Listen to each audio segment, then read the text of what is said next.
Good evening to all of you.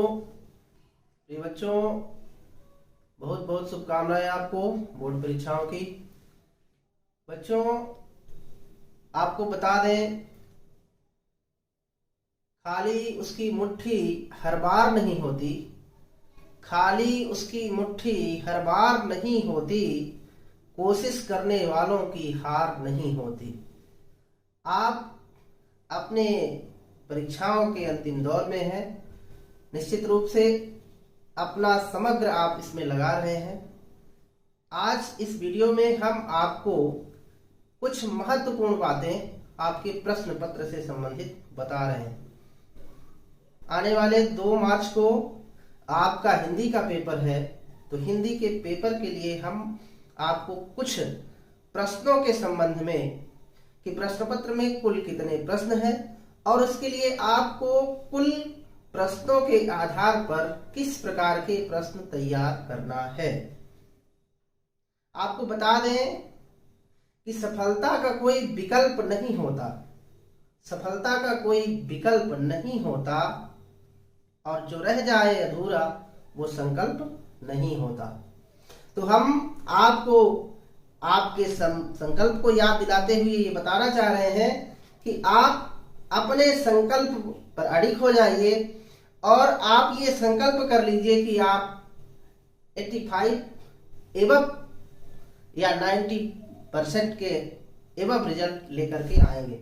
अब आपको बता दें कि आप अन्य विषयों की तरह हिंदी सब्जेक्ट का भी विधिवत प्रश्न पत्र आप तैयार करें, जिससे आपको अपनी परीक्षा में बेहतर से बेहतर अंक प्राप्त हो सके। मैं आपको बताना चाहता हूं कि कुल मिलाकर के जो 80 नंबर का प्रश्न पत्र आप हल करेंगे उसमें कुल कितने प्रश्न रहेंगे। तो आप जानते हैं आपका पूर्णांक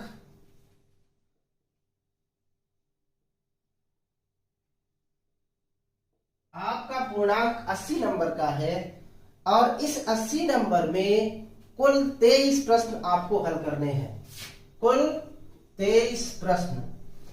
इन 23 प्रश्नों को ध्यान में रखते हुए आप अपनी रणनीति बनाइए, आप अपनी तैयारी बनाइए और उसके आधार पर आप अपने प्रश्न पत्र को उस मुकाम तक ले जाइए जो आपको सर्वोत्तम अंक दिलाने की ताकत रखता है। मैं आपको बता दूं, इसमें आपको 5 प्रश्न, जो 5 प्रश्न आरंभ के, जो ऑब्जेक्टिव आप जिसको कहते हैं, उसमें उन 5 प्रश्नों में किस किस तरह के प्रश्न सम्मिलित रहते हैं, तो उसमें आप इसको ध्यान से देखेंगे। जो उसमें पहला प्रश्न है वो प्रश्न ऑब्जेक्टिव वैकल्पिक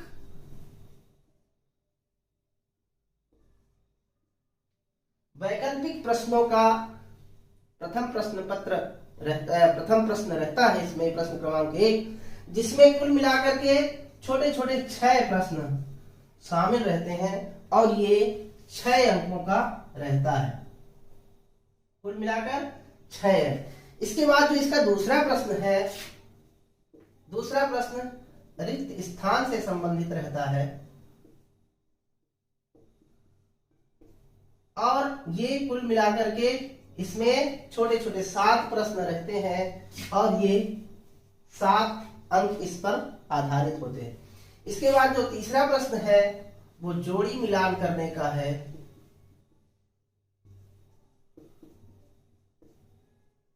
इसमें भी 6 प्रश्न और 6 अंक छोटे छोटे इसके अंतर्गत ये प्रश्न रहते हैं। इसके बाद जो इसमें चौथा प्रश्न है वो एक वाक्य में उत्तर देने का, एक वाक्य में,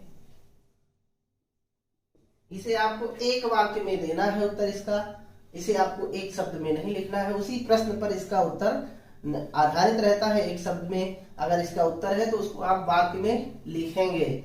जैसे अगर पूछा जाए कि वीर रस का स्थायी भाव क्या है, तो आपको केवल उत्साह नहीं लिखना है, आपको पूरा उत्तर लिखना है कि वीर रस का स्थायी भाव उत्साह होता है। इस तरह से ये इसमें भी 7 प्रश्न और 7 नंबर पर ये 7 नंबर का रहता है और इसमें जो पांचवा प्रश्न है ये सत्य और असत्य पर आधारित रहता है। 6 और ये 6 कुल मिलाकर के ये जो 1 नंबर वाले प्रश्न हैं वो 32 अंक इस पर निर्भर होते हैं। इस 32 नंबर के प्रश्न की तैयारी आपको पूरे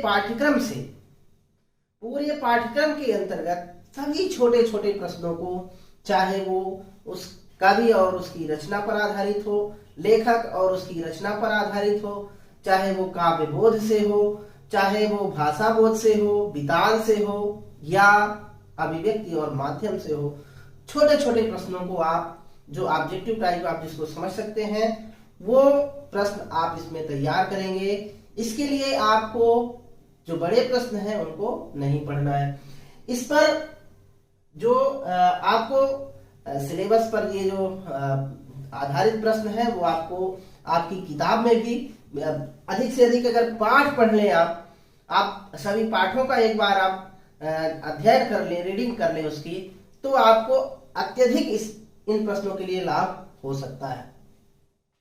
इसके बाद जो 2 नंबर वाले प्रश्न है, प्रश्न क्रमांक 6 से प्रश्न क्रमांक 15 तक के जो प्रश्न है वो प्रश्न लघु अति लघुत्तरी या लघुत्तरी आप कह सकते हैं। इन्हें आप 30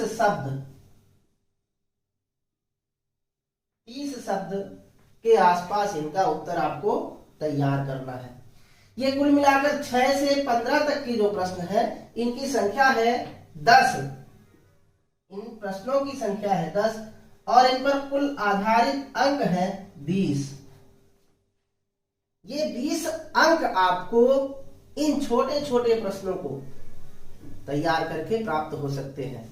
जैसे कि इनका उत्तर आप 3 से 4 लाइन में तैयार करें, चाहे रस के अंग लिखने के लिए आ जाए, रस के प्रकार लिखने के लिए आ जाए, काव्य की परिभाषा लिखने के लिए आ जाए, महाकाव्य की विशेषता लिखने के लिए आ जाए, या कोई युग की प्रवृत्ति लिखने के लिए आ सकता है, या पाठ के अंतर्गत से कोई छोटे छोटे प्रश्न इसमें आधारित रहते हैं। तो आपको इन प्रश्नों की तैयारी विधिवत रूप से सूक्ष्म तरीके में करनी है। आपको इसे बृहद रूप में याद करने की जरूरत नहीं है।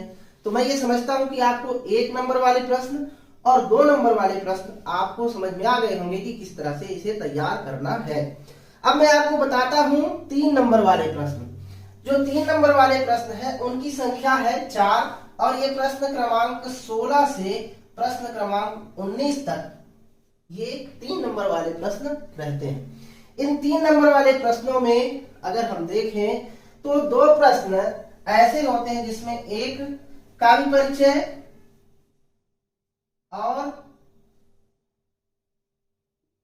दूसरा लेखक परिचय। काव्य परिचय और लेखक परिचय पर आधारित 2 प्रश्न इसमें आधारित होते हैं और इनको हम कम से कम गद्य और पद्य खंड से मिला करके हम दोनों में 5-5 यानी 5 कवि और 5 लेखक पर आधारित उनकी रचनाएं का लेखक है तो उनकी भाषा शैली और साहित्य में स्थान, कवि के लिए है तो भाव पक्ष, कला पक्ष और साहित्य में स्थान, 2 रचनाएं। इस बिंदु पर आधारित इन प्रश्नों की तैयारी आप विधिवत करें। आप पूरे पाठ्यक्रम में आपको ये जानकारी मिल रही है कि आप क्या पढ़ें, किस नंबर के प्रश्न की तैयारी के लिए आप क्या पढ़ें। इसमें जो अगला प्रश्न है 3 नंबर वाले प्रश्न में जो अगला प्रश्न है वो रहता है संवाद लेखन,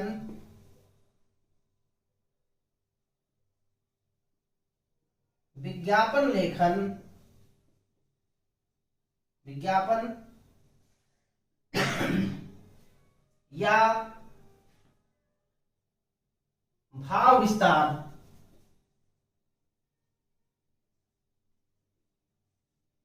मुख्य रूप से इन बिंदुओं पर इसका जो तीसरा प्रश्न है वो आधारित होता है। इसके बाद एक प्रश्न रहता है वो अपठित गद्यांश पद्यांश। अपठित गद्यांश अथवा अपठित पद्यांश पर आधारित होता है। इस तरह से ये जो 4 प्रश्न हैं 3 नंबर वाले, ये चारों प्रश्न आप इसके लिए केवल इन्हीं प्रश्नों पर लेखक परिचय, कवि परिचय, संवाद लेखन, विज्ञापन, भाव विस्तार और अपठित गद्यांश और अपठित पद्यांश पर तैयारी करें। इन्हीं बिंदुओं पर आप फोकस करके अपने परीक्षा की तैयारी करें। इसी से आप अपने अंक को सर्वोत्तम स्तर तक पहुंचा सकते हैं। तो ये बिंदु, और इसमें आपको अपठित गद्यांश और पद्यांश में आप कोशिश करें अपठित गद्यांश को हल करने की। इस वाले बिंदु में आपको जो गद्यांश है, जो पैराग्राफ है, वो आसानी से समझ में आ सकता है। इसलिए आप इस बिंदु पर अपने उत्तर लिखें। इसके पश्चात जो 4 नंबर वाले प्रश्न हैं, 4 नंबर वाले प्रश्न भी 4 ही हैं। 4 नंबर वाले प्रश्न वो है प्रश्न क्रमांक 20 से प्रश्न क्रमांक 23 तक, कुल 4 प्रश्न और ये कुल 16 अंक पर आधारित होते हैं। इनमें आपको 2 प्रश्न, एक गद्य की व्याख्या,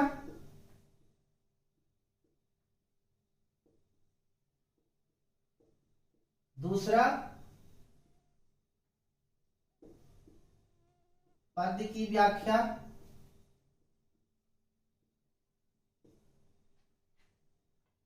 दो प्रश्न इसमें व्याख्या से रहेंगे और जो तीसरा प्रश्न रहेगा वो पत्र लेखन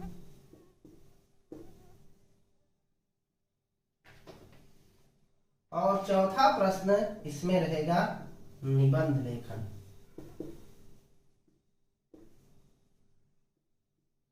तो आप इन चारों प्रश्नों को, 4 नंबर वाले प्रश्नों के लिए केवल आप इन 4 प्रश्नों के आधार पर अपने पेपर की तैयारी करें। गद्य की व्याख्या, पद्य की व्याख्या, तो व्याख्या में आपको संदर्भ, प्रसंग, व्याख्या और काव्य सौंदर्य या विशेष लिखना है। पत्र लेखन में औपचारिक या अनौपचारिक पत्रों के आधार पर आप विधिवत उसको लिखेंगे, उसमें संबोधन लिखेंगे, उसका विषय लिखेंगे, उसमें उसका कलेवर लिखेंगे और फिर उसका अंत लिखेंगे। तो ये पत्र लेखन में और निबंध लेखन में भी जो समसामयिक विषय इस समय चल रहे हैं, ताजा तरीन विषय चल रहे हैं, स्वच्छता पर है, विज्ञान पर है, प्रदूषण पर सदैव से चलता आ रहा है और कोरोना पर है, अनुशासन पर है। तो इन जो ज्वलंत विषय हैं, जो तात्कालिक विषय हैं, उन विषयों पर आप अपने निबंध की तैयारी करेंगे। तो ये आपके लिए अत्यंत लाभकारी होगा। आप इस पैटर्न को ध्यान में रखते हुए यदि आप अपनी तैयारी करेंगे तो आप बेहतर से बेहतर अंक अर्जित कर सकते हैं। निश्चित रूप से आपको मालूम है कि इस साल सरकार की तरफ से ये मौका दिया गया है कि जो 75% या उसके एबव रिजल्ट ले आएंगे तो उनको शासन की ओर से लैपटॉप दिया जाएगा, कंप्यूटर के लिए जो राशि दी जाती है वो दिया जाएगा। तो ये आपके लिए एक सुनहरा अवसर हो सकता है। और इसके अतिरिक्त भी जो 12वीं का परीक्षा परिणाम है वो ऐसा द्वार है जो आपके जीवन के लिए, आपके भविष्य के लिए अनंत रास्ते खोलता है। तो आप जितना ऊंचा, जितना बड़ा, जितना विशाल दरवाजा अपने लिए तैयार करेंगे, उतने अच्छे और बढ़िया रास्ते आप अपने भविष्य के लिए बना सकते हैं। तो निश्चित रूप से अब इसमें एक बिंदु और मैं आपको शामिल कर देता हूं इसी वीडियो में, जो आपको अत्यंत लाभकारी होगा। बता देना चाहता हूं, बोर्ड परीक्षा में आप कॉपियां कैसे लिखें। तो आप जो ऑब्जेक्टिव प्रश्न हैं, जो शुरू के 5 प्रश्न हैं, उन 5 प्रश्नों को आप उत्तर क्रमांक 1 डाल करके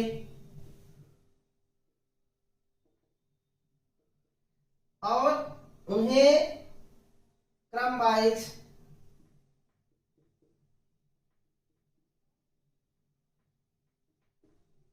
ऐसे आप उनको पूरे एक पेज में थोड़ा सा और इसमें गैप करके आप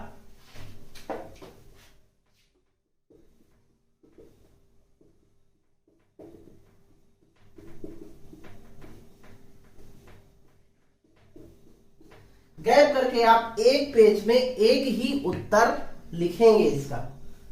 इसके पश्चात जो 2 नंबर वाले प्रश्न हैं उन्हें आप एक पेज में 2 प्रश्न लिखिए। बीच में 2 प्रश्नों के बीच आप काफी गैप छोड़िए। जैसे अगर आपका कोई भी प्रश्न है, ये उत्तर क्रमांक मान लीजिए आप 6 लिख रहे हैं यहाँ पे, तो यहाँ पे इसका उत्तर यहाँ से यहाँ तक आ रहा है, तो आप यहाँ पर इतना गैप छोड़िए और यहाँ पर प्रश्न क्रमांक 7 डालिए और उसके नीचे हल करिए।